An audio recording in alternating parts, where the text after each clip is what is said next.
আসসালামু আলাইকুম। আজকে আপনাদের জন্য নিয়ে আসলাম টমেটো এবং বেগুনের ভর্তা। কীভাবে বানাবো আপনাদের সাথে তা শেয়ার করব। চলুন তাহলে আমি আজকের এই মজাদার ভর্তাটা যেভাবে বানাচ্ছি দেখবেন। আমি এখানে সব কিছু পরিষ্কার করে নিয়েছি। এবার চলুন ভাজতে যাব। চুলায় একটা প্যান বসিয়ে দিলাম, তার মধ্যে সয়াবিন তেল দিয়ে দিয়েছি। দিয়ে দিবে এবার বেগুন, দিয়ে দিচ্ছি টমেটো, তার সাথে দিয়ে দিব গোটা গোটা এই রসুনগুলো। হালকা ছোলার আছে আমি সব কিছু একসাথে ভেজে নিব। উপর দিয়ে সামান্য পরিমাণ লবণ ছিটিয়ে দিচ্ছি। এক পিঠ যখন হালকা হয়ে আসবে তাহলে এই পিঠ আমি এভাবে উল্টিয়ে দিব।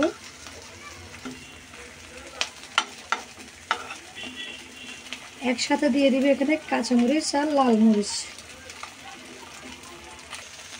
দেখুন তাহলে আমি সবগুলা বেগুনকে ভালো করে উলটপালট করে ভেজে নিয়েছি। এবার তুলে দিচ্ছি চুলা থেকে। পোড়া পোড়া করে ভেজে নেবেন, খেতে ভালো লাগবে। তাহলে দেখুন আমি ঠান্ডা হওয়া পর্যন্ত অপেক্ষা করেছিলাম। এবার আমি এখানে টমেটোর খোসা আর বেগুনের খোসাগুলো নিয়ে নিব, ফেলে দেব। খোসা ছাড়ানো হয়ে গেছে। এবার রসুনগুলোকে এভাবে হাত দিয়ে কষলে নিব এবং কাঁচামরিচগুলোকে সেমভাবে এভাবে ভেঙে নিব।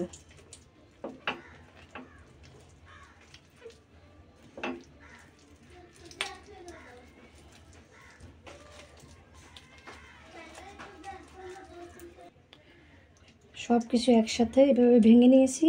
এবার দিয়ে দিব আমি ধনেপাতা কুচি বেশি করে, পেঁয়াজ কুচি,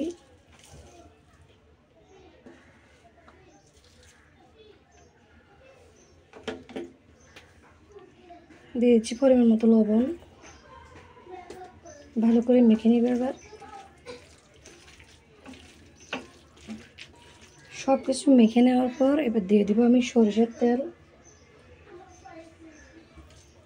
আপনারা চাইলে এগুলা যখন আমি ভেজে নিয়েছিলাম তখন সরষের তেল দিয়ে ভেজে নিতে পারেন। তাহলে দেখুন হয়ে গেল আমার বেগুন টমেটোর ভর্তা। সুস্বাদু, একেবারে খেতে যে এত ভালো লাগে। সহজভাবে রেসিপিটি আপনাদের সাথে শেয়ার করলাম। এখন কিন্তু টমেটোর সিজন আর টমেটোর অনেক দাম কমে গেছে। তাহলে এইভাবে ভর্তাটা বানিয়ে নেবেন সব কিছু ভেজে। আপনারা চাইলে পেঁয়াজটাও ভেজে বানাতে পারেন। আমি কিন্তু কাঁচা দিয়েছি, কাঁচা কাঁচা খেতেও ভালো লাগে তাই। তাহলে আজকে রেসিপিটা এখানে শেষ করে বিদায় নিচ্ছি। সবাই ভালো থাকবেন। আল্লাহ হাফেজ।